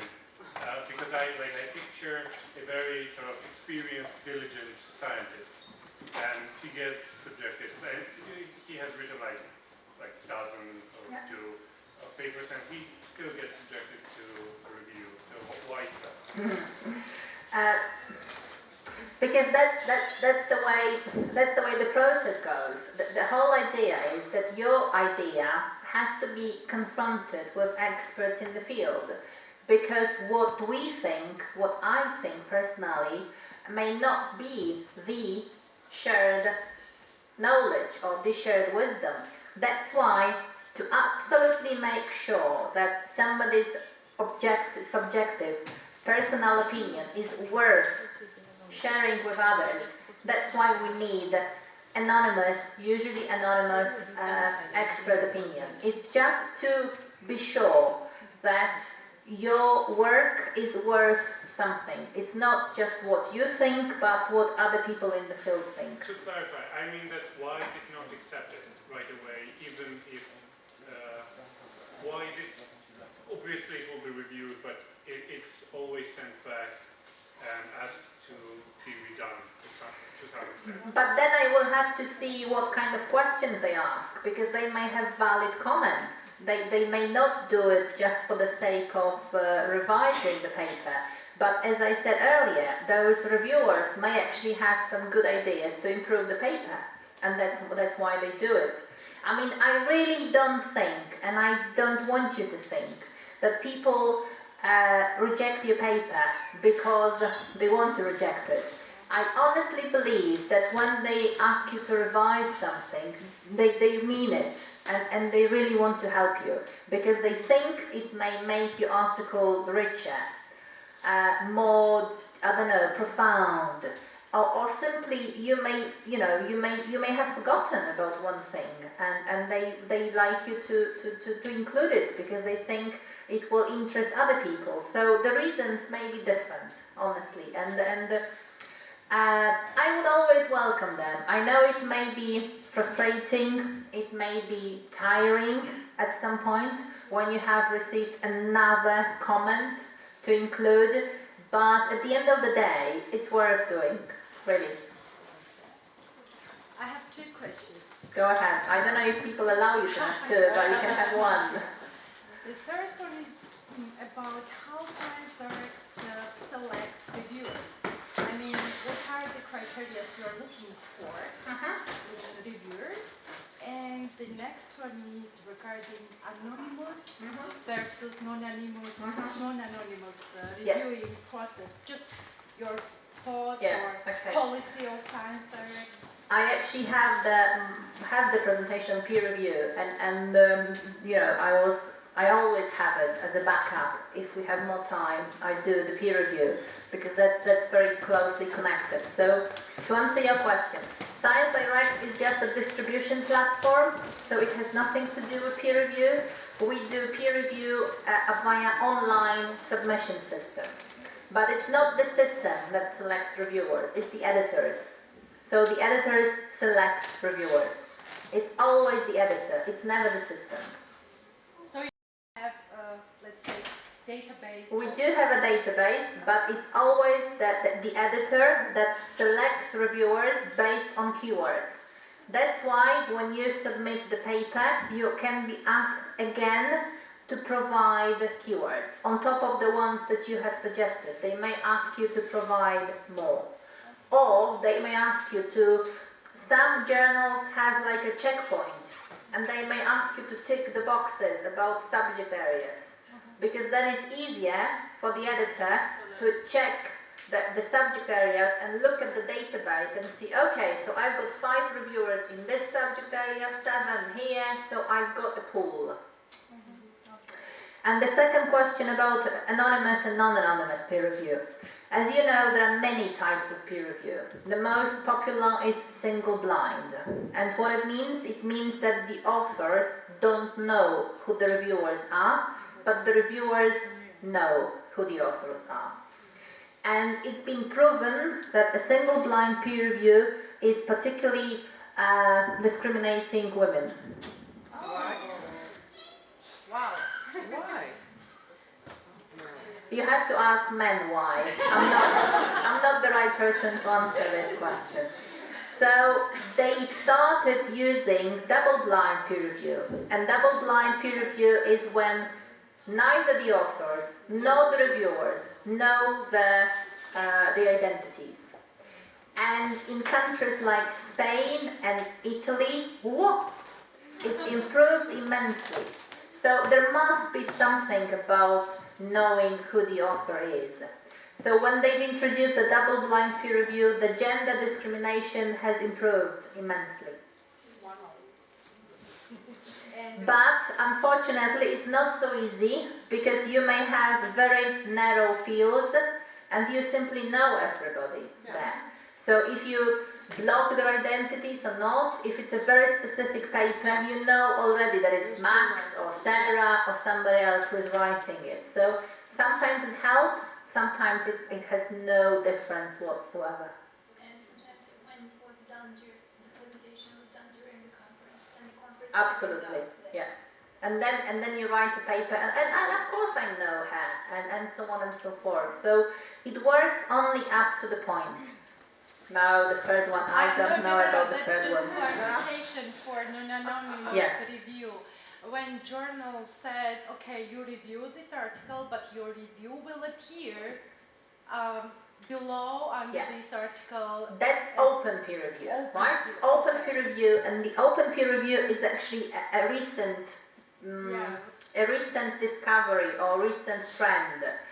and it's basically it's popular among PLOS One journals, and I can't remember which one as well. Production. Exactly. And why do they do it? Because they treat it as a continuation of the paper. So they treat it as a continuation of the discussion. And in this way, the reviewers actually become also authors of the paper.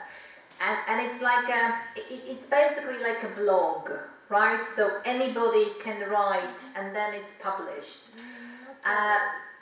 It's up to you, right? You may not want to, submit your paper to such journals. It's your decision whether you actually are prepared to see the comments of the reviewers. They will always be there, right? So anybody who will come to read your paper, they will also read the reviewers' comments. So you just have to think about it, whether you feel okay with it or not. It's just being very transparent. I want to ask you about the service of editing our papers, non-English papers. And I have seen some sites on the web, but you can't trust anybody. No, you have to trust somebody. Could you tell us some site where we can find really trustworthy editors? I mean, I wouldn't like to do that because, I don't want to recommend, my company. I don't want to sound monopolistic. So what I would like to advise you is basically ask your colleagues who had a good experience and they may recommend somebody. We do have a website, so if you go to Elsevier.com and look for authors' services, we do have names of companies that we work with, right? And obviously we have negotiated the prices with them, so the costs are much lower. But then again, I'm not here to promote my company. I'm actually here to talk to you about services in general. So I would just ask people who have published internationally. I know that there is an American company, American Journal Editors. There is another, if they are available in Eastern Europe, AJE. That's the acronym.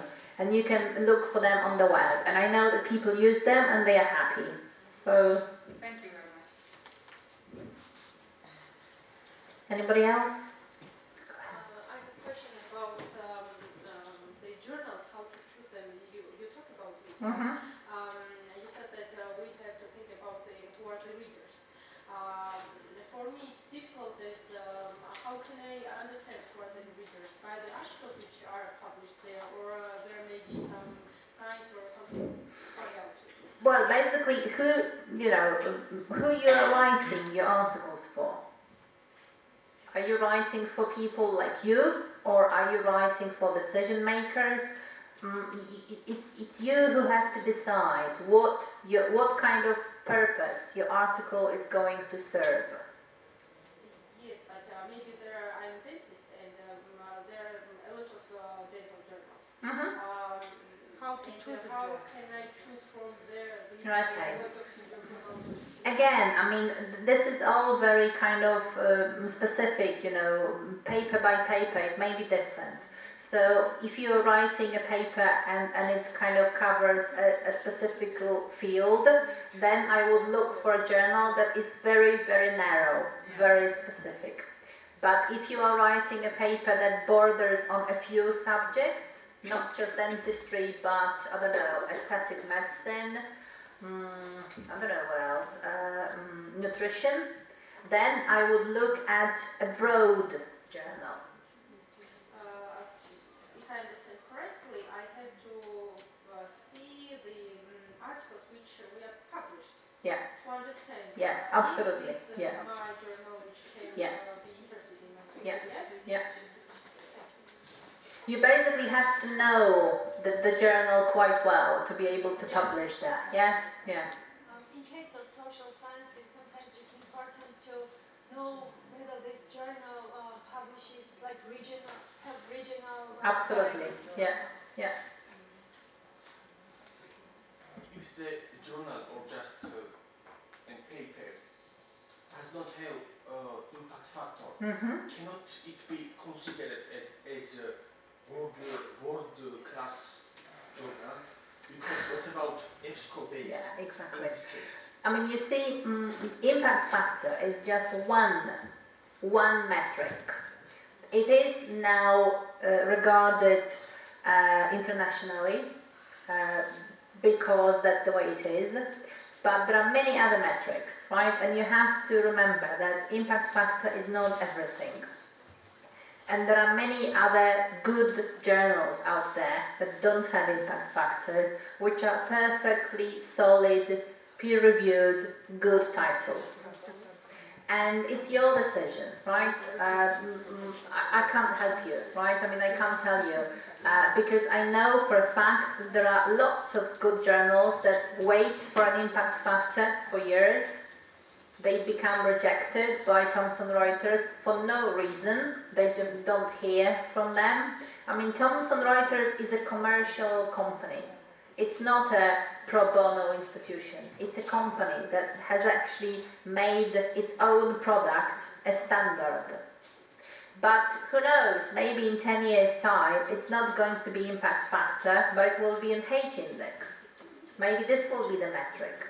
Or maybe we will look at papers in terms of how many people have read them, not how many people have cited them. Maybe the readership, the number of downloads might be the indicator. So it may change. That's why I would not like you to think that impact factor is all. It's just one metric that you can take into consideration. I know many journals that does not have an impact factor, but they are not all, but many peer-reviewed. Of course, yeah, because having a peer review process does not necessarily mean that you have an impact factor. No, absolutely not.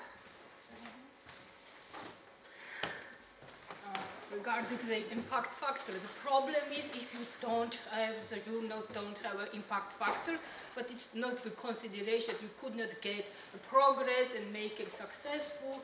And the problem is that without this one, it's impossible to improve yourself and something like this university, yeah? Yeah. We can do in this situation because it doesn't happen on hours. It depends. I know that now the whole, research assessment is done, what kind of journals you publish in, right? And you get, most credits, most points for publishing in impact factor journals. But you have to realize that you have to also start somewhere, right? And sometimes it might be better to learn in a local or regional journal where the editors and the reviewers have more time for you. They may want to spend more time on your paper to improve them, and they are equally valid journals. They are equally solid. They are good journals. So at the end of the day, it has to be your decision which journal you want to publish your paper in. მეგონი კითხვები არ არის. დიდი მადლობა მინდა გითხრათ, რომ მიიღეთ მონაწილეობა ამ ტრენინგში. ძალიან საინტერესო იყო თქვენი კითხვები, განსაკუთრებით. მიხარია, რომ ამდენი დაისვა. ეს პრეზენტაციაც დაიდება ჩვენს ვებზე და თქვენ გექნებათ ეს მასალები ხელმისაწვდომი. Well, Ewa, I'd like to thank you so kindly for your excellent presentation and your thorough answers to all the questions. So many of them. There were so many of them. So thank you again, and good luck with your papers.